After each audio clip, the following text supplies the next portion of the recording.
नमस्कार दोस्तों, आकार आईएएस के ऑनलाइन मंच पर मैं अंकित शर्मा आपका स्वागत करता हूं। तो आज हम आकार आईएएस के इस मंच से बहुत इंपॉर्टेंट क्लास आप सभी तक पहुंचाने आए हैं, जो कि ये हिंदी के आपके जो पटवारी में जो आप पेपर दे रहे हैं, टेस्ट सीरीज दे रहे हैं, उसके 25 क्वेश्चन का डिस्कशन हम लेके आए हैं, जो कि बहुत ही ज़्यादा इंपॉर्टेंट है सभी विद्यार्थियों के लिए। तो इस क्वेश्चन के डिस्कशन में आपको क्वेश्चन के सही आंसर के साथ साथ उस क्वेश्चन को कैसे सॉल्व करना है ये भी सिखाया जाएगा। कि बहुत सारे बच्चे उन्होंने क्या होगा कि एक महीने में ही पटवारी का कोर्स परचेज किया है, तो अब एक महीने में वो सब चीजें पढ़ नहीं सकता। तो अब एक महीने में उसे कैसी तैयारी करनी है, और एक महीने बाद जब वो एग्जाम देने जाएगा तो जब उसके पास क्वेश्चंस आएंगे हिंदी के, इंग्लिश के, प्रबंधन के और अन्य सब्जेक्टों के, तो उसका क्वेश्चन करने का जो अप्रोच रहेगा वो कैसा रहेगा। तो इस वीडियो में मैं आपको हिंदी के 25 क्वेश्चन डिस्कशन तो करवाऊंगा, परंतु उन क्वेश्चंस में आपको अप्रोच क्या रखनी है सॉल्व करने के लिए, वो भी बहुत इंपॉर्टेंट रहेगा। उसको भी आप देखने की बिल्कुल, समझने की बिल्कुल कोशिश करिएगा। ठीक है, चलिए स्टार्ट करते हैं। तो आपको स्क्रीन में पहला क्वेश्चन दिख रहा होगा, एक बार आप पढ़ लीजिए, इसका आंसर आपको बताना है। देखिए, आंसर बताने के लिए पहले तो आपको याद है तो वो तो आप डायरेक्ट बताओगे। सपोज आपके माइंड में थोड़ी सी मतलब वो है, आप भूल गए, कंफ्यूजन हो रहा, तो उसके लिए फिर आप कैसे अप्रोच रखेंगे वो मैं बताऊंगा। फिर आपको लिखा हुआ है निम्नलिखित में से कौन सी पूर्वी हिंदी की बोली है। तो यहां पर क्वेश्चन आपसे उसने बोली से पूछ लिया है ना। अब क्वेश्चन हिंदी में कहीं से भी पूछ सकता है, ठीक है। तो पहला क्वेश्चन आपका बोली से पूछ लिया गया है, ठीक है। तो बोला है पूर्वी हिंदी की। तो आपने जब बोली भाषा टॉपिक पढ़ा होगा तो आपने ये देखा होगा बोलियों का विभाजन करा गया भारत में। तो बोलियों का विभाजन 5 जोन में किया गया है। 5 जोन में मतलब 5 प्रकार से बोलियों का विभाजन किया गया है, जिसमें आपको मालूम होगा पूर्वी हिंदी की बोली, फिर एक पश्चिमी है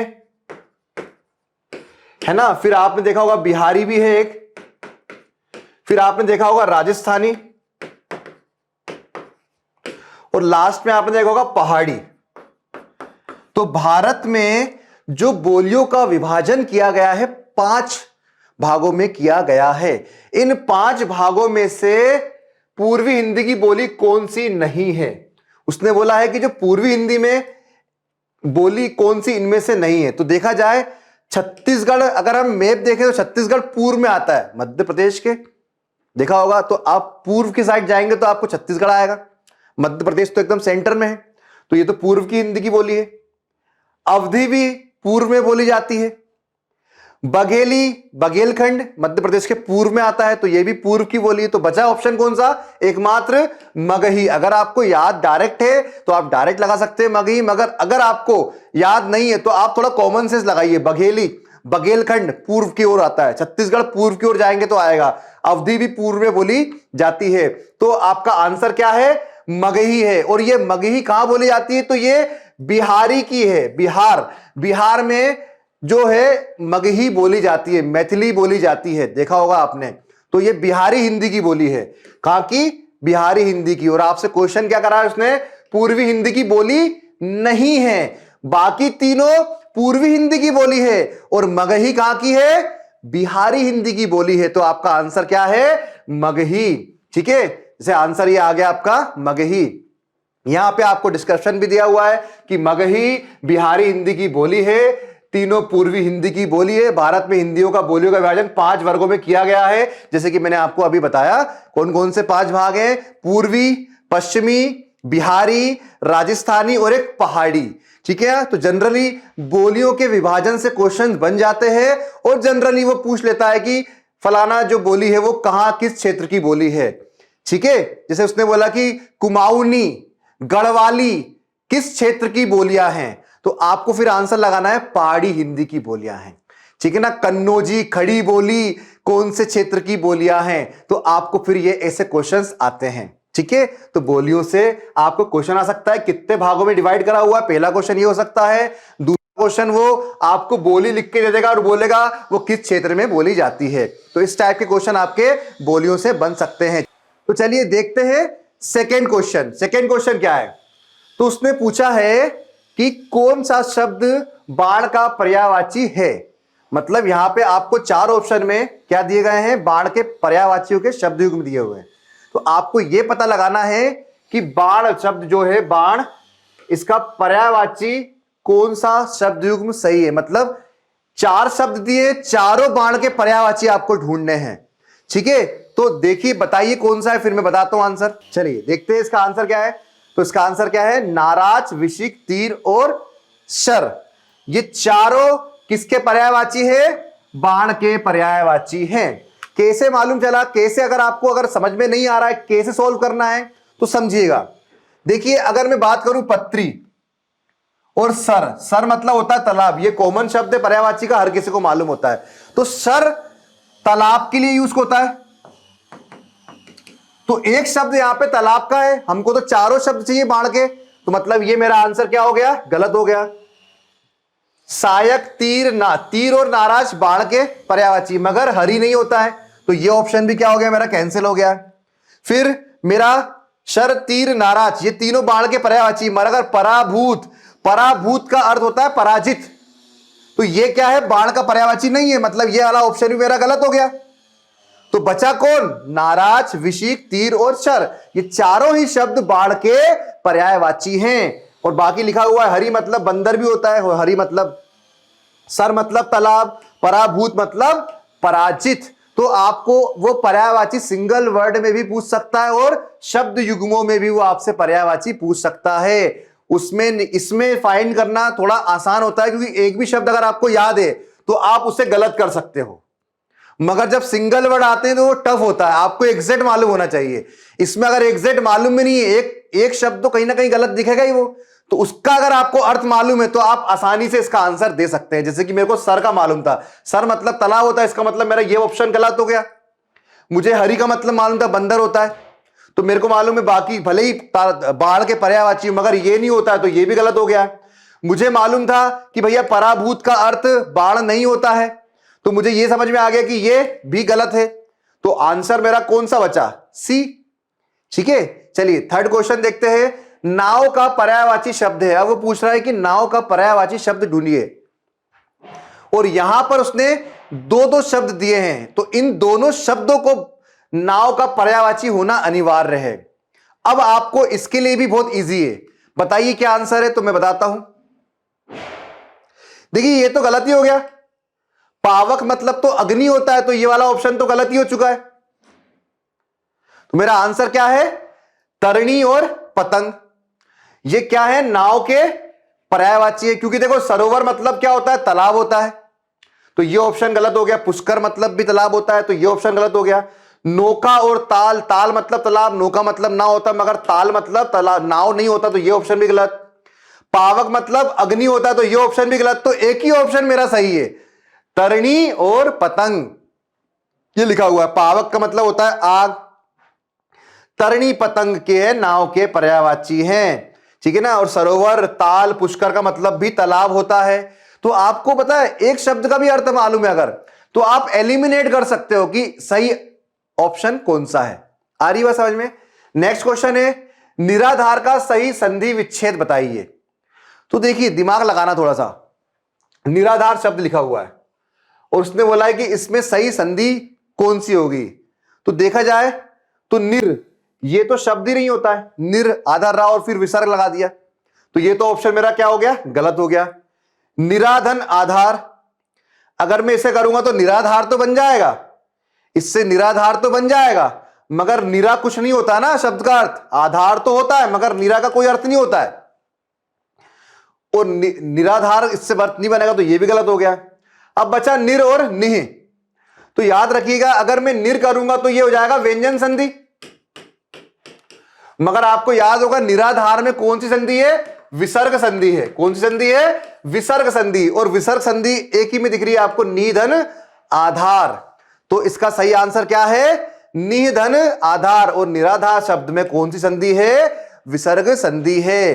ठीक है, और भी कैसे इसको ट्रिक से करा जाएगा, तो उसके लिए आप आकार आईएएस का ऐप डाउनलोड कर सकते हो। उस पर हमारे वीडियोस में आपको संधि से रिलेटेड कुछ ट्रिक्स भी बताई गई, जिससे आप आसानी से शब्द को पकड़ सकते हैं। ठीक है, चलिए, तो निराधार शब्द में विसर्ग संधि है और निराधार शब्द का विच्छेद क्या है, निधन आधार। ठीक है, एक क्वेश्चन संधि में से ऐसा आ सकता है, या फिर यह पूछ सकता है कि निराधार शब्द में कौन सी संधि है, स्वर संधि, व्यंजन संधि या विसर्ग संधि। आगे बढ़ते हैं। प्रमीलन शब्द का विलोम। तो प्रमीलन शब्द का विलोम क्या है?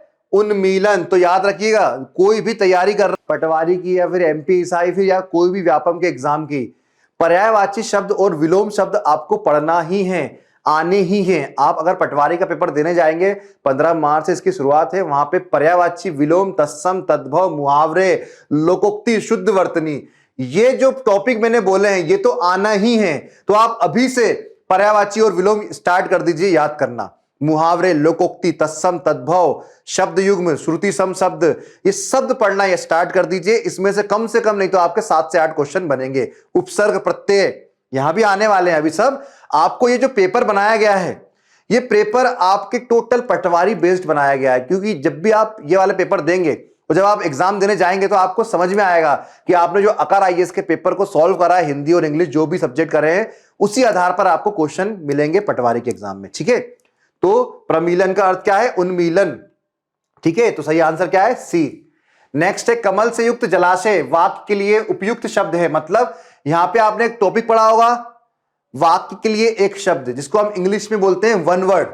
तो यहां वन वर्ड पूछ लिया गया है, अनेक शब्द के लिए एक शब्द। तो उसने बोला है कि जो कमल से युक्त जलाशय होता है, जहां कमल ही कमल होते हैं, तो उसके लिए क्या वर्ड यूज किया जाता है? तो याद रखिएगा, उसके लिए पद्माकर शब्द यूज किया जाता है। तो आंसर क्या है?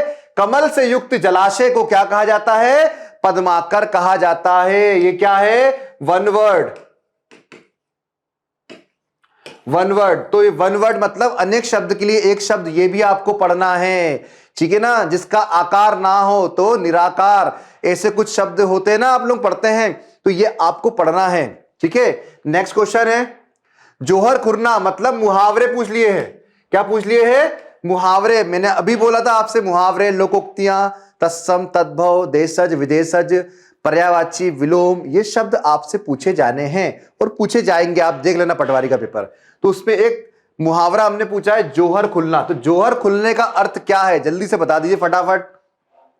तो आंसर है भेद का पता लगना। यदि आपने कोई सीक्रेट छुपा के रखा हुआ, उस सीक्रेट को अगर आपका खुलासा हो जाता है, तो उसके लिए हम मुहावरा क्या यूज करते हैं? जोहर खुलना। ठीक है ना, भेद का पता लगना। एक, अब यहां पे क्या पूछा उसने? रस पूछा है। अब ध्यान देना, सपोज रस, छंद, अलंकार, इनमें बच्चों को बहुत दिक्कत होती है, मगर वो दिक्कत में आपकी अभी इस टॉपिक में, मतलब एक क्वेश्चन में कई हद तक सही कर दूंगा। और बाकी अगर आपको और इस पे अच्छे ट्रिक्स देखने हैं और अच्छा से रस आपको कैसे करना चाहिए, उसके लिए आप आकार आईएएस का ऐप डाउनलोड करके और वीडियोस देख सकते हैं। अब देखिए, ये पंक्ति, इसका मुझे अर्थ भी नहीं मालूम, उसके बाद भी हम कैसे सही बताएंगे इस पंक्ति में रस कैसा है, तो समझिएगा। मगर उसके लिए आपको रस के अंग या रस के भेद मालूम होने चाहिए। तो रस के कितने प्रकार होते हैं आपको मालूम होगा? 9 होते हैं। तो 9 रस होते हैं। तो जितने रस होते हैं उतने उसके स्थायी भाव होते हैं। जितने रस होते हैं उतने ही स्थायी भाव होते हैं। 9 स्थायी भाव है तो 9 रस होंगे। मगर भरत मुनि ने कितने बताए हैं? भरत मुनि ने रसों की संख्या कितनी बताई है? 8 बताई है। अगर क्वेश्चन आ जाए कि रसों की संख्या भरत मुनि के अनुसार कितनी है, तो 8 है। मगर वैसे टोटल रस कितने होते हैं? 9 होते हैं। और जितने रस उतने ही स्थायी भाव होते हैं। और जब आपने पढ़ा होगा कि भाई मैंने बोला कि रोंद रस क्या होता है, तो आपने डेफिनेशन पढ़ी होगी कि भाई जहां पर पंक्ति को पढ़ के सुनकर क्रोध की अनुभूति हृदय में हो जाए, वहां रोंद रस होता है। मैंने बोला वीर रस क्या होता है? मैंने बोला जहां पंक्ति को पढ़कर, सुनकर, देखकर हृदय में उत्साह की अनुभूति होती है, उसे हम वीर रस कहते हैं। तो यह चीज बस आपको याद होनी चाहिए। अगर मैं बोलूं कि यहां अजगर लिखा हुआ है, ये अजगर लिखा हुआ है, और ये मृग मतलब होता है शेर, एक और अजगर लखी, एक और मृगराज। मृगराज मतलब शेर। बिकॉज बहुटी मतलब जो राहगीर होता है, उसके लिए राहगीर मतलब समझ लो मैं बहुटी हूं, मैं जा रहा हूं और मुझे अजगर दिख गया या शेर दिख गया, तो मेरे हृदय में कौन से भाव जागृत होंगे आप बताइए। चलो मृग और अजगर तो दूर की बात है, अगर आप रात में बाइक से कहीं जा रहे हैं और कुत्ता पीछे पड़ जाए तो आपके हृदय में कौन सी अनुभूति होती है? गुस्से की अनुभूति होती है, शोक की अनुभूति होती है कि डर की अनुभूति होती है? तो आप बोलेंगे सर डर की अनुभूति होती है। और जब कविता को पढ़कर, सुनकर, देखकर हृदय में डर अर्थात भय उत्पन्न हो जाए, वहां पर भयानक रस होता है। तो मुझे तो इसका अर्थ मालूम ही नहीं था, बट मैंने देखा अजगर ही मतलब अजगर, मृगराज मतलब शेर, और बहुटी बीच ही, बीच में कौन है? बहुटी मतलब समझ लो मैं बहुटी हूं, मैं बीच में हूं, यहां अजगर है, यहां शेर है, मैं जंगल में हूं और मुझे ये दोनों दिख गए। तो मेरे हृदय में कौन सी अनुभूति होगी? डर की अनुभूति होगी, भय की अनुभूति होगी। और भय की अनुभूति जहां हो जाती है वहां पे कौन सा रस होता है? भयानक रस होता है। तो इसका आंसर क्या है? भयानक रस। बहुत इजी है, बहुत इजी है। ऐसे ही आपको जितने भी टॉपिक, मतलब रस में जितने भी पंक्तियां हैं, उनको मैं 1 मिनट में सॉल्व करवा दूंगा। बस 1-2 शब्द को पकड़ के आप उसका अर्थ निकाल सकते हैं। ऐसी अलंकार में भी है, 1-2 शब्द को पकड़ के पूरी पंक्ति का अर्थ निकाल देंगे हम। ठीक है, चलिए इसके बाद हम आगे बढ़ते हैं। स्त्रीलिंग शब्द का चयन कीजिए। तो देखिए, स्त्रीलिंग पुल्लिंग शब्द होते हैं। स्त्रीलिंग मतलब जो, जैसे अपन ने बोला राम बाजार जाता है, तो राम हमारा पुल्लिंग शब्द था, इसलिए हमारी क्रिया भी कैसे लगी? पुल्लिंग लगी। बट मैंने बोला राधा बाजार जाती है, तो राधा हमारा स्त्रीलिंग शब्द था, तो हमारे लिए क्रिया भी कैसे लगी? जाती, क्रिया भी स्त्रीलिंग हो गई। तो शब्द के आधार पर ही हम क्रिया का निर्धारण करते हैं। तो ये देखिए, स्त्रीलिंग और पुल्लिंग शब्द को सबसे सही तरीका है कि इनके द्वारा आप एक क्वेश्चन बना लीजिए। अगर क्रिया, इनसे अगर आपने कोई वाक्य बनाया और क्रिया का अंत स्त्रीलिंग में हो रहा है, तो समझ जाना ये स्त्रीलिंग शब्द है। तो मैं आपको अभी बता देता हूं, और ट्रिक में आपको बाकी, क्योंकि देखिए अभी क्वेश्चन अपन डिस्कशन कर रहे हैं, तो हर चीज तो यहां बताना संभव नहीं है, इसलिए मैंने कुछ ही बताई है। उससे एक वाक्य बना लीजिए तो आपके सामने आ जाएगा। ठीक है ना? नेत्र खुल गए, गए गए आ रहा है मतलब पुल्लिंग क्रिया लग रही है। मुख खुल गया, मुख खुल गई तो नहीं बोलता। शराब पी ली, पी ली, ली आ रहा है, ली मतलब शराब क्या है? स्त्रीलिंग शब्द है। बाकी शब्द क्या है? पुल्लिंग है। तो शब्द से आप वाक्य बनाइए, और वाक्य के अंत अगर स्त्रीलिंग में हो रहा है क्रिया का, तो वो स्त्रीलिंग शब्द कहलाएगा। तो देखिए, शराब क्या है? स्त्रीलिंग शब्द है। बाकी शब्द क्या है? पुल्लिंग है। ठीक है ना? तो शब्द में आपका स्त्रीलिंग पुल्लिंग शब्द भी पूछ सकता है वो। ठीक है ना? लिंग होते हैं ना, लिंग, लिंग चैप्टर आपने पढ़ना पड़ेगा। लिंग 2 होते हैं, स्त्रीलिंग और पुल्लिंग। अब तो तीसरा भी आ गया, उभयलिंग। ठीक है ना? मान्यता दे दी ना सुप्रीम कोर्ट ने। नेक्स्ट, निम्नलिखित में से मिश्र वाक्य का उदाहरण है। तो देखिए, मिश्र वाक्य बोल रहा है, तो रचना की दृष्टि से वाक्य के 3 भेद होते हैं, सरल, संयुक्त और मिश्र। ठीक है ना? और अर्थ की दृष्टि से 8 होते हैं, जहां आपने पढ़ा होगा निषेधवाचक, संदेह, संकेत, विधान, है ना? तो यहां पर मिश्र वाक्य का उदाहरण पूछा, तो याद रखिएगा, मिश्र वाक्य को कभी भी अगर आपको करना है तो आप कंजंक्शन देखें। इसलिए कंजंक्शन किसके लिए लगती है? संयुक्त वाक्य के लिए लगती है। तो ये क्वेश्चन मैं पढ़ा ही नहीं, तो ये मेरा आंसर ही गलत है, क्योंकि इसलिए लगा हुआ है। यहां पे और लगा हुआ है, और लगा हुआ है, और संयुक्त क्रिया में लगती है, संयुक्त में लगती है। ये भी संयुक्त का उदाहरण है, ये भी संयुक्त का उदाहरण है। तो दोनों ही मेरे गलत हो गए। मतलब मेरा आंसर किससे? बी और सी में से आंसर है मेरा।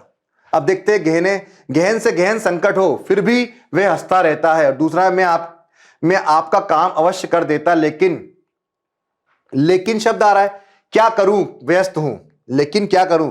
तो देखिए, इन दोनों में से मेरा आंसर है, और आपका आंसर क्या है? बी। कैसे है समझिएगा, कि जब भी आपको आगे जानने की जिज्ञासा होगी तो वहां मिश्र वाक्य होता है, और संयुक्त वाक्य में 2 स्वतंत्र वाक्य आपस में जुड़ते हैं। जैसे कि मैं आपका काम अवश्य कर देता, मैं आपका काम अवश्य कर देता अपने आप पे कंप्लीट है। क्या करूं, व्यस्त हूं, मैं व्यस्त हूं, ये भी अपने आप पे कंप्लीट है। मतलब एक दूसरे की डिपेंडेंसी का बोध नहीं हो रहा है एक दूसरे वाक्य में, तो ये भी हमारा गलत।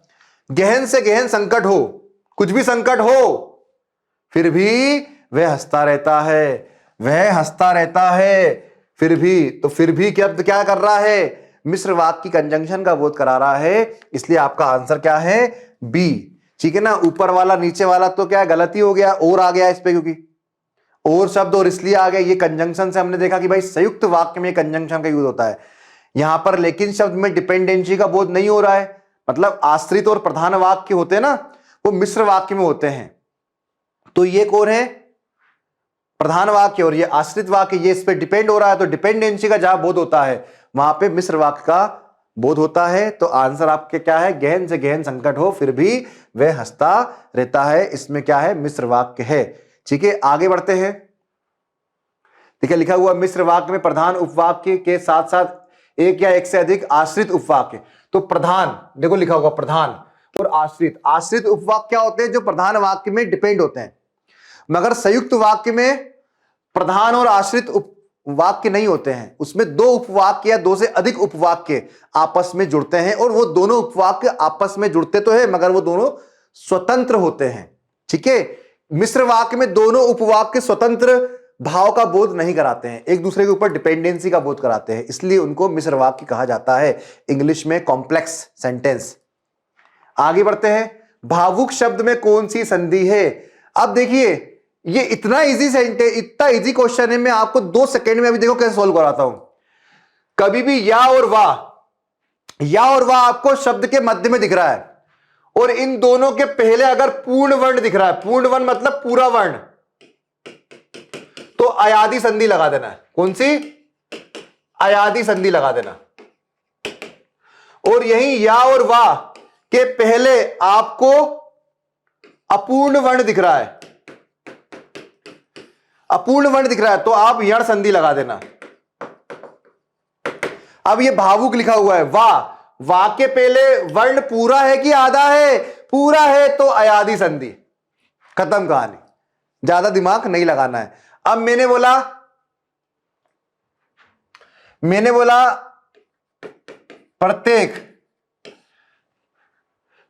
प्रत्येक शब्द में कौन सी संधि है, तो आपने रटना नहीं है। देखो या आ रहा है बीच पे, या, और या के पहले आधा ता आ रहा है, और या और वा के पहले आधे वर्ण आ जाए तो कौन सी संधि, यण संधि।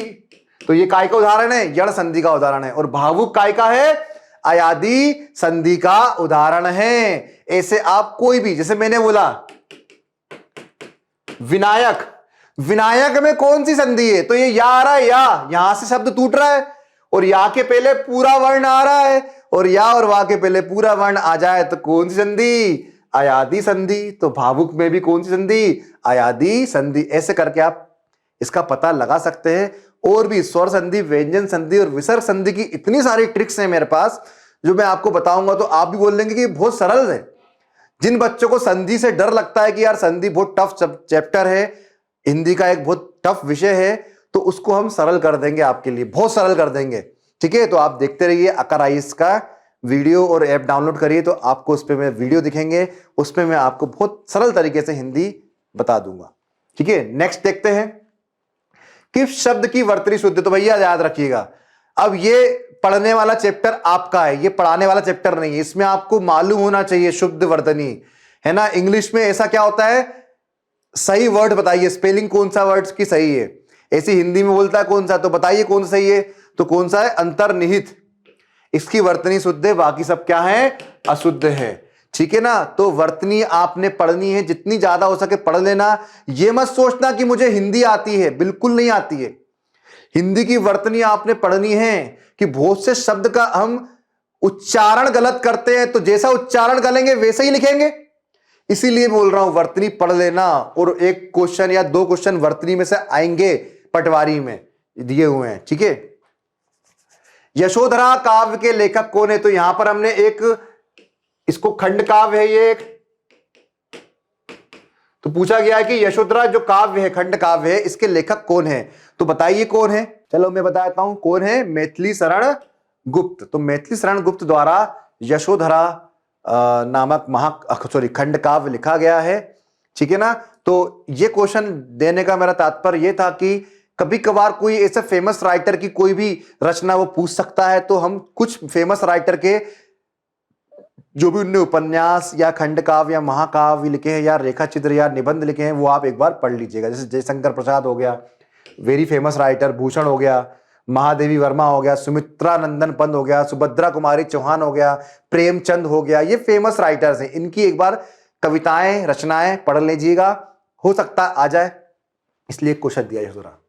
नेक्स्ट, निम्नलिखित में से कृत प्रत्यय। अच्छा, कृत प्रत्यय को हम कृदंत भी कहते हैं। उसने बोला है कि कृदंत प्रत्यय का उदाहरण है, तो ये 4 शब्द लिखे हुए हैं, इस पे उसने बोला है कि किसमें कृदंत प्रत्यय है। अगर ये क्वेश्चन अब आपसे डायरेक्ट नहीं पूछा गया है, आपसे ये नहीं पूछा है कि ई प्रत्यय है कि अन प्रत्यय है कि अनु प्रत्यय है, ये तो इजी हो गया। तो ये इजी नहीं, ये क्या है, टफ है। आपको पहले मालूम होना चाहिए कि कृदंत प्रत्यय किसे कहते हैं। प्रत्यय 2 प्रकार की होती है, आपको मालूम होगा, एक कृदंत और एक तद्धित। कृदंत और तद्धित 2 प्रत्यय होती हैं। अगर आपको इनकी डेफिनेशन नहीं मालूम तो इसका आंसर आप नहीं कर पाएंगे। ठीक है, कृदंत प्रत्यय किससे जुड़ती हैं और तद्धित प्रत्यय किससे जुड़ती हैं। पहली बात तो प्रत्यय क्या होती हैं, तो शब्द, कोई भी शब्द होता है उसके पीछे जुड़ने वाले शब्दांश को हम प्रत्यय कहते हैं, और शब्द के आगे जुड़ने वाले, शब्द के आगे जुड़ने वाले ये शब्द है प्लस और ये प्लस, ये और ये ऐसे शब्दांश हैं जिनको हम उपसर्ग कहते हैं। और यहां अगर हम शब्द के पीछे जोड़ देंगे और शब्द के अर्थ में परिवर्तन ला देंगे तो ये शब्दांश क्या कहलाएंगे, प्रत्यय कहलाएंगे। ठीक है ना। तो शब्द के पहले जुड़ते हैं उसे उपसर्ग कहते हैं, शब्द के अंत में जुड़ते हैं उसे हम प्रत्यय कहते हैं। हमने पूछा प्रत्यय है, तो याद रखिएगा आपको मालूम होना चाहिए कि ये शब्द जो है, ये शब्द क्या है या कौन सा है, और कौन से शब्द में अगर मैं कौन सी प्रत्यय जोड़ूंगा तो किस प्रत्यय का निर्माण करेगा, ये मालूम होना चाहिए। तो उसने बोला है कि इन चारों में से कृदंत प्रत्यय का उदाहरण कौन सा है। तो याद रखिएगा कृदंत प्रत्यय ऐसे प्रत्यय होते हैं जो कि शब्द जिसकी जो मूल शब्द क्या होता है इनका, धातु या क्रिया। ये शब्द लिखा है ना, इन शब्द के स्थान पे अगर क्रिया आ जाए, क्रिया, अब क्रिया के पीछे अगर मैं जोड़ दूंगा कोई प्रत्यय तो क्रिया के अंत में जुड़ने वाले प्रत्ययों को कृदंत प्रत्यय कहते हैं। तो आपको इसमें यह देखना है कि इनमें क्रिया कहां लगी हुई है, मतलब कौन सा शब्द क्रिया का बोध करा रहा है। तो पुस्तक काले, आले प्रत्यय मगर पुस्तक शब्द है और पुस्तक क्या है, संज्ञा है, क्रिया नहीं है, मतलब ये मेरा आंसर गलत। अपनापन, तो अपना धन पन, पन उपसर्ग है मगर यहां पे अपना, अपना क्या है, सर्वनाम है। रंग, रंग मतलब इला, इला प्रत्यय है और इस पर निकला क्या, रंग, तो रंग क्या है, संज्ञा भी है। और वैसे जब हम रंग का विशेषण के रूप में भी यूज कर लेते हैं तो ये अगेन संज्ञा आ गई। तो आंसर मेरा क्या आ गया, मतलब डी। तो देखिए आवट इधर से प्रत्यय निकली और शब्द क्या निकला, लिख, तो लिख शब्द निकला, आवट प्रत्यय जोड़ूंगा तो क्या बनेगा, लिखावट। तो मतलब लिखावट शब्द किससे बना है, लिख धातु, धातु मतलब क्रिया, मतलब जो शब्द क्रिया के अंत में जुड़ते हैं उसे हम कृदंत प्रत्यय कहते हैं। और जो संज्ञा सर्वनाम विशेषण के अंत में जुड़ते हैं, संज्ञा सर्वनाम और विशेषण,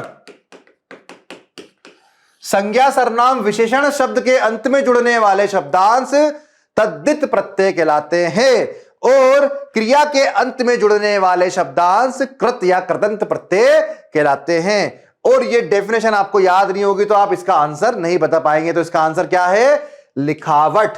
क्या है, लिखावट, क्योंकि लिखावट में लिख धातु दिख रही है हमें, और लिख क्या होती है, क्रिया होती है, और क्रिया के जो अंत में जुड़ते हैं प्रत्यय उन्हें कृदंत या कृत प्रत्यय कहते हैं।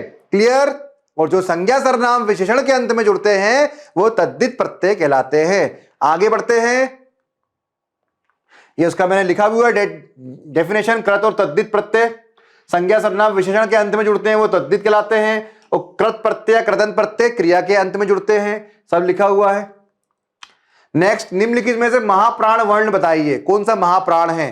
तो देखिए महाप्राण ऐसे वर्ण जिन्हें बोलने में अधिक श्वास या अधिक समय लगता है उन्हें हम महाप्राण बोलते हैं।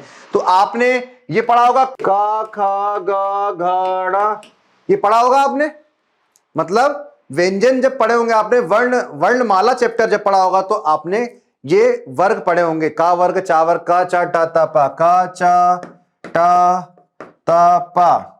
तो याद रखिएगा, महाप्राण शब्द पूछे उसने, तो महाप्राण ये पहला वर्ग होता है, ये दूसरा, ये तीसरा, ये चौथा, ये पांचवा। तो याद रखना, दूसरा वर्ग और चौथा वर्ग, स्पर्श व्यंजन का दूसरा और चौथा वर्ग क्या कहलाता है? महाप्राण कहलाता है। तो देख लीजिए कौन सा महाप्राण है, मैं लिख देता हूं यहां पे, चा छा, चा छा जा झा या, टा ठा डा डाना, ता था दा दाना, पा फा बा बा मा। तो बताइए कौन सा वर्ग में दूसरे चौथे वर्ग में आ रहा है? तो भा और छा देखो कौन सा वर्ग है? चौथा। और छा कहां है? छा ये रहा। कौन सा है? दूसरा। तो दूसरा और चौथा वर्ग ही तो महाप्राण कहलाता। तो आंसर क्या हो गया मेरा? भा और छा, बाकी नहीं है। तो आंसर मेरा क्या है? भा और छा। तो स्पर्श व्यंजन का दूसरा और चौथा वर्ग महाप्राण कहलाता है। इसके बाद हमारे कुछ संघर्षी व्यंजन होते हैं, है ना? कौन कौन से होते हैं? जैसे कि शा शा शा हा, इनको भी हम महाप्राण की कैटेगरी में रखते हैं, क्योंकि इनको बोलने में भी अधिक समय और अधिक श्वास की आवश्यकता होती है। ठीक है, देखो लिखा हुआ महाप्राण के अंतर्गत आते हैं। आगे अब देखिए, यह भी एक अच्छा क्वेश्चन पूछा गया है आपसे, अनुज शब्द में कौन सा प्रत्यय या प्रत्यय का प्रयोग करें जिसमें से वह स्त्रीलिंग में परिवर्तित हो जाए। अब यहां से वो आपसे उसने लिंग भी पूछ ली, प्रत्यय भी पूछ लिया, और विलोम और पर्यायवाची भी पूछ लिया।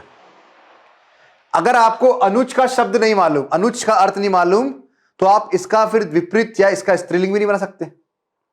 तो इसमें आपने इस टाइप से क्वेश्चन आपके एग्जाम में पूछे जाने की संभावना है। इसमें उसने 2-3 कॉन्सेप्ट पूछ लिए, पर्यायवाची, विलोम, लिंग और प्रत्यय तो पूछ ही रहा है वो। तो प्रत्यय में उसने पर्यायवाची, विलोम और लिंग तीनों इंटर कर दिए। पर्यायवाची, विलोम क्यों? अनुज का अगर अर्थ नहीं मालूम तो कौन सा प्रत्यय लगाओगे? इसका अर्थ कैसे बनाओगे? दूसरा स्त्रीलिंग कैसे बनाओगे? तो देखिए इस टाइप के क्वेश्चन आएंगे आपको। साधारण सिंपल उपसर्ग प्रत्यय भी पूछ सकता है। अगर उसे थोड़ा सा पेपर टफ बनाना पड़ेगा तो वो ऐसे पूछेगा, उपसर्ग और प्रत्यय। ठीक है, कैसे? तो अनुज शब्द का मतलब क्या होता है? छोटा भाई। तो स्त्रीलिंग छोटी बहन होगा। तो छोटी बहन के लिए कौन सा वर्ड होता है? अनुजा। अनुजा। तो जा में क्या जोड़ना पड़ेगा? बड़ा आ। तो बड़ा आ कहां है? ये रहा है। तो अनुज शब्द के अंत में बड़ा आ जोड़ दूंगा तो वो बन जाएगा अनुजा। अनुज मतलब छोटा भाई, छोटा भाई मतलब पुल्लिंग, अनुजा मतलब छोटी बहन, बहन मतलब स्त्रीलिंग। हो गया मेरा काम। तो शब्द क्या होगा? बड़ा आ। तो अनुज को, अनुज शब्द में बड़ा आ अगर हम जोड़ देंगे तो वो स्त्रीलिंग शब्द में परिवर्तित हो जाएगा। और इसमें उसने प्रत्यय भी पूछ लिए और लिंग भी पूछ लिया और पर्यायवाची, विलोम भी पूछ लिया आपसे। नेक्स्ट, आत्मज। आत्मज में कौन सा प्रत्यय लगाने पर इसका अर्थ विलोम हो जाएगा या विपरीत हो जाएगा? देख लीजिए, फिर से उसने विलोम पूछ लिया और प्रत्यय भी पूछ ली। तो by one get one free वाला काम कर दिया उसने कि भाई डायरेक्ट आप याद करके रट के चले आते, तो अब आपको रटना नहीं है, अब आपको समझना है ना? तो आपको अगर आत्मज का अर्थ नहीं मालूम तो आप इसमें कोई भी प्रत्यय नहीं लगा सकते। तो अगेन इसमें भी कौन सा प्रत्यय है? आ, क्योंकि आत्मज मतलब होता है पुत्र और आत्मजा मतलब होता है पुत्री। तो देखो ना, विलोम हो गया ना, पुत्र से पुत्री, तो पुत्र का विलोम क्या हो गया? पुत्री हो गया। तो आत्मज शब्द में आ प्रत्यय लगाने पर यह विलोम या स्त्रीलिंग शब्द में परिवर्तित हो जाएगा। आ गई बात समझ में? तो इस टाइप से भी वो आपसे प्रत्यय और उपसर्ग पूछ सकता है। नेक्स्ट वो पूछ रहा है कि किसमें अनुपसर्ग नहीं है। तो देखो लास्ट वाला ऑप्शन आपको दिख रहा होगा, गम। गम मतलब जाना। ये शब्द निकला तो वर्ड क्या निकला? अनु। तो इस शब्द में उपसर्ग क्या निकल रहा है? अनु निकल रहा है। बाकी सब में फिर अन होगा भाई। जब इससे अनु, ये तो हमें याद ही है, अनुधन गम, अनुगम।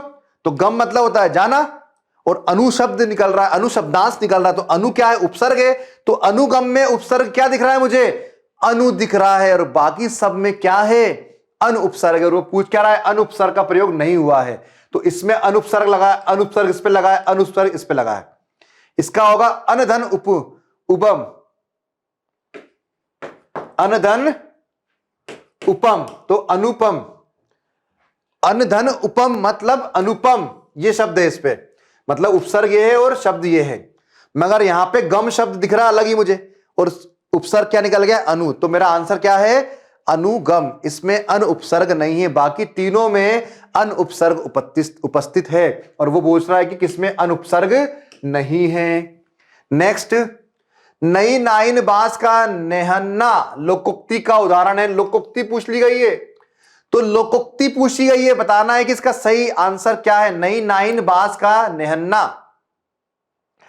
तो इसका अर्थ होता है कि नए, अब हमारा कोई ऐसा शौक है जिसको हमारे शौक को पूरा करने के लिए हमने बहुत अजीब घटना करी, उसके लिए हम यूज करते हैं नई नाइन बांस का नेहन्ना। तो नए शौक को पूरा करने के लिए अजीब काम करना, आंसर इसका ये है। ठीक है ना, होता है ना अपन क्या, कोई शौक होता है उसके लिए हम कोई भी अजीब गरीब कार्य कर देते हैं, तो आश्चर्यचकित काम करना, किसी काम को पूरा करने के लिए, उसके लिए हम ये लोकोक्ति का वर्णन करते हैं, नई नाइन बांस का नेहन्ना। ठीक है, आगे बढ़ते हैं। देवासुर शब्द का में कौन सा समास है। अगेन देखिए, समास पूछा है। समास क्या होता है, दो या दो से अधिक शब्दों से मिलकर बना एक शब्द, दो या दो से अधिक शब्द से मिलकर बना एक शब्द, उसे हम क्या कहते हैं, समास कहते हैं। ठीक है ना, तो वो बोल रहा है देवासुर, तो देवासुर का अगर आप विग्रह करोगे, देव धन, विग्रह करने के लिए हमें क्या करना पड़ता है, देव और असुर, तो और विभक्ति का प्रयोग किया गया है, और या आदि तक। अगर कभी भी अगर आपने शब्द को विग्रह करा और दो शब्द के मध्य में और या तक या आदि विग्रह करने पर ये विभक्तियां बीच में आ रही है दो शब्दों के, तो समझ जाना द्वंद्व समास है। क्या है, द्वंद्व समास। द्वंद्व समास क्या होता है, जहां पर दोनों ही शब्द प्रधान होते हैं। डेफिनेशन क्या है, जहां दोनों शब्द प्रधान होते हैं और उन दोनों शब्दों को इन विभक्तियों द्वारा या योजक चिन्ह, इस पे देखो योजक चिन्ह नहीं लगा, आप लोगों ने पढ़ा होगा कि उसकी पहचान क्या है। जैसे मैंने बोला रात दिन, तो ये तो इजी हो गया, ये तो इजी हो गया, योजक चिन्ह आ गया, और इस योजक को आप इस विभक्ति में तोड़ते हैं, विग्रह जब करते हैं। मगर यहां पे योजक नहीं है, मगर बिना योजक के भी यहां पे दो अलग अलग शब्द हैं, एक देव है और एक असुर है। तो दो अलग अलग शब्द है ना, दोनों इंडिविजुअल शब्द हैं, दोनों स्वतंत्र शब्द हैं। जब दो स्वतंत्र शब्द या तो योजक या बिना योजक के जुड़े हों और अपने आप पे प्रधान हो, उनको क्या कहते हैं, द्वंद्व समास कहते हैं। अर्थात इस पे कौन सा समास है, द्वंद्व समास। देव और असुर अर्थात देवासुर दो अलग अलग शब्द का बोध करा रहा, इसलिए इसमें द्वंद्व समास है। ठीक है, तो समास शब्द वेरी इंपॉर्टेंट। तो समास आपके एग्जाम में संधि समास तो आना ही है, जिसमें वो ऐसे पूछ सकता है कि कौन सा समास है, या फिर वो ऐसा पूछ सकता है कि देवासुर का सही सामासिक विग्रह बताइए, विग्रह पूछ लेगा वो। ठीक है ना। आयश और अयश, इसमें बताना है कि ये शब्द युग्म दिए हुए हैं, मतलब श्रुति सम या भिन्नार्थक शब्द, श्रुति सम शब्द बोलते हैं या भिन्नार्थक, श्रुति सम या भिन्नार्थक शब्द बताने हैं आपने, और बताने कौन सा है। तो अयश, इसका तो मुझे मालूम है, अयश का मतलब होता है लोहा।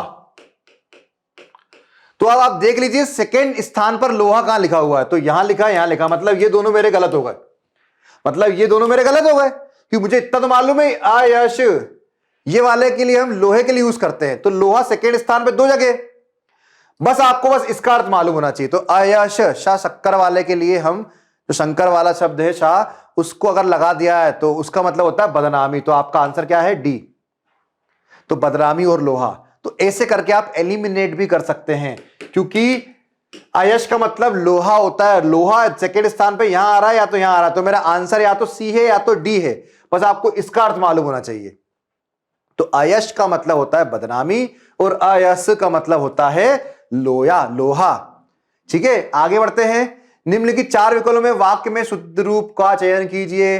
तो ये शुद्ध रूप आपके पढ़ने हैं, आपको वाक्य, इसमें किसी भी प्रकार की अशुद्धि आ सकती है, संज्ञा संबंधी, विशेषण संबंधी, क्रिया संबंधी, मुहावरे संबंधी, विभक्ति संबंधी, है ना, और आपका वर्तनी संबंधी, तो कोई भी अशुद्धियां पूछ सकता है वाक्य में वो आपसे। तो यहां पर वो बोल रहा है वे प्रमाण सहित अपनी बात बताएगा, तो इस पे सही क्या है, डी वाला ही है, वे प्रमाण सहित अपनी बात बताएगा, वे प्रमाण सहित अपनी बात बताएगा। गा में देखो चंद्रबिंदी जो कि गलत है, वे प्रमाण के साथ, प्रमाण के साथ क्या होता है, प्रमाण सहित, तो ये से साथ नहीं आना चाहिए, तो यहां पे ये गलत है। वे प्रमाण सहित अपनी बात, बात में चंद्र बिंदी लगी है, मतलब यहां ये गलत है।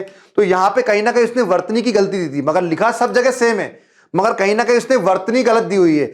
बताएगा में चंद्र नहीं आता है, के साथ, प्रमाण के साथ नहीं होता, प्रमाण सहित बोलते हैं, और यहां पर बात में चंद्र बिंदी लगाई, तो ये भी गलत है। तो सही आंसर क्या है, डी। तो ऐसे क्वेश्चन भी पूछ लेता है वो। चारों का देखो सेंस सेम आ रहा है, वे प्रमाण सहित अपनी बात बताएगा, यहां भी वे प्रमाण सहित अपनी बात बताएगा, दोनों सेंटेंस आपको सेम लगेंगे, मगर बात में चंद्रबिंदी नहीं आती है। तो इतनी माइनर मिस्टेक पूछता है वो आपसे, अगर वो वाक्य शुद्धि पूछे तो, ठीक है।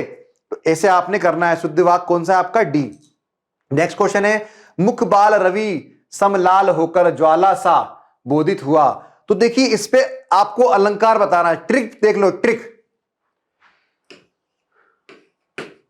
सम, तुल्य, नाई, सा, समान, ये शब्द अगर आपको पंक्तियों में दिख जाए तो आप बिल्कुल बिना सोचे समझे उपमा अलंकार का प्रयोग कर सकते हैं। तो देखिए यहां पे सम आ रहा है, सा आ रहा है। अब ये शब्द क्यों दिख जाए, तो ये कुछ ऐसे शब्द हैं, इनको हम बोलते हैं वाचक शब्द।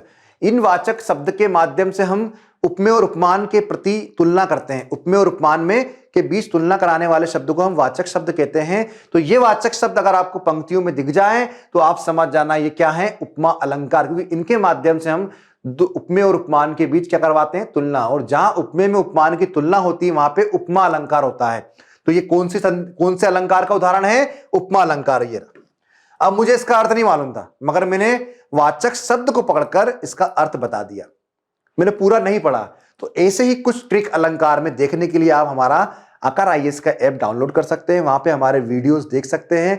वहां पे आपको ऐसे ही रोचक ट्रिक्स दिखेंगी जो आपको कोई भी नहीं बताएगा। आसानी से 1 सेकेंड में आपने आंसर बता दिया इसका। नहीं तो आप पहले इसका क्या करते, अर्थ निकालते हिंदी में, फिर आप पढ़ते और आपको मालूम भी नहीं चलता। भाई इसका तो निकाल लोगे, कितनों का निकालोगे भाई, सर लोगों ने जो आपको पढ़ाया है वो थोड़ी आएंगे, वो नहीं आए तो दूसरे आ गए तो फिर क्या करोगे आप।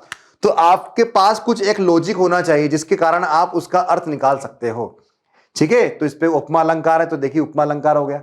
नेक्स्ट यहां पे लिखा हुआ है कि मुख की तुलना रवि मतलब सूरज से हो रही है, अर्थात उपमेय में उपमान की तुलना होती है जहां वहां उपमा अलंकार होता है, अभी बताया मैंने डेफिनेशन आपको। नेक्स्ट निम्नलिखित विकल्पों में तद्भव शब्द जानना है आपको। तद्भव एक तत्सम होता है। तत्सम शब्द वे शब्द होते हैं जो संस्कृत से जो के तो ले लिए गए, मतलब शुद्ध शब्द जो होते हैं। जैसे कि संस्कृत पे मैंने अग्नि वर्ड यूज करा, तो तत्सम में भी अग्नि वर्ड यूज कर रहा हूं, मगर अग्नि वर्ड तत्सम भी है और संस्कृत भी है। मगर अग्नि को जब मैं आप कर दूंगा तो ये क्या हो गया, तद्भव। तो तत्सम शब्द को अगर हम हिंदी भाषा में तोड़ मरोड़ कर बोल रहे हैं, अपनी आवश्यकता अनुसार उसको सरल कर रहे हैं, तो उसको हम बोलते हैं तद्भव शब्द। और तत्सम शब्द क्या होते हैं, संस्कृत के शुद्ध शब्दों को हम तत्सम शब्द कहते हैं, ठीक है। तो ये आपका पूछा है उसने तद्भव कौन सा है, तो तद्भव कौन सा है देख लेते हैं। तो तद्भव शब्द क्या है, सांस, क्या है, सांस। बाकी सब क्या है, तत्सम शब्द है। शांति भी तत्सम है, गणना भी है और दंत भी है। दंत को दांत बोलते हैं, दांत अपन बोलते हैं दांत, और संस्कृत या तत्सम में दांत को दंत बोलते हैं, ठीक है ना। ये तो इसका सही आंसर क्या है, सांस। सांस शब्द क्या है, तद्भव है, बाकी सब क्या है, तत्सम है। ये भी आपको पढ़ना पड़ेगा, ये लिखी हुई है डेफिनेशन। तत्सम तद्भव से भी 2 क्वेश्चन आएंगे, एक तत्सम और एक तद्भव, ठीक है। ये पेपर आपको जो 25 दिख रहा है, यही पैटर्न का आपका एग्जाम में पैटर्न आएगा, देख लीजिएगा आप जब एग्जाम देंगे। और हमारा पैटर्न आकार आईएएस में जो भी टेस्ट सीरीज आपने हिंदी इंग्लिश की देखी है और भी सब्जेक्ट की देखी है, उसमें करीबन करीबन जो पैटर्न आपको मिल रहा है वही पैटर्न आपको पटवारी में दिखने वाला है, ठीक है। तो इसलिए ध्यान से पढ़िएगा। मनोरंजन स्थल का सही समास विग्रह, देखिए आगे मैंने बोला था ना, समास पे या तो बोलता है कौन सा समास है, या बोलेगा कि समास शब्द जो है इसका विग्रह कीजिए। तो इसका सही विग्रह बताइए, मनोरंजन। तो मनोरंजन वाला स्थल, मनोरंजन का स्थल, मनोरंजन के लिए स्थल, मनोरंजन के है जो स्थल, तो मनोरंजन का सही समास विग्रह होगा मनोरंजन के लिए स्थल। जो स्थल मनोरंजन के लिए होता है उसे हम बोल देते हैं मनोरंजन, ठीक है। तो सही विग्रह क्या है, मनोरंजन के लिए स्थल, मनोरंजन के लिए स्थल, है ना। ये नहीं आएगा, गलत है, क्योंकि संप्रदान है, संप्रदान की विभक्ति क्या होती के लिए, तो ये जो जबरन लगा हुआ है, आंसर सी है, गलती से मिसप्रिंट हो गया होगा, ठीक है ना। इसका आंसर क्या है, सी है, मनोरंजन के लिए स्थल, ठीक है। तो इसका आंसर है सी, डी नहीं है, गलती से डी लग गया है, वही मैं कंफ्यूज हो गया कि यार ये कैसे आंसर हो गया, है ना। तो मनोरंजन के लिए स्थल के लिए आ रहा है संप्रदान,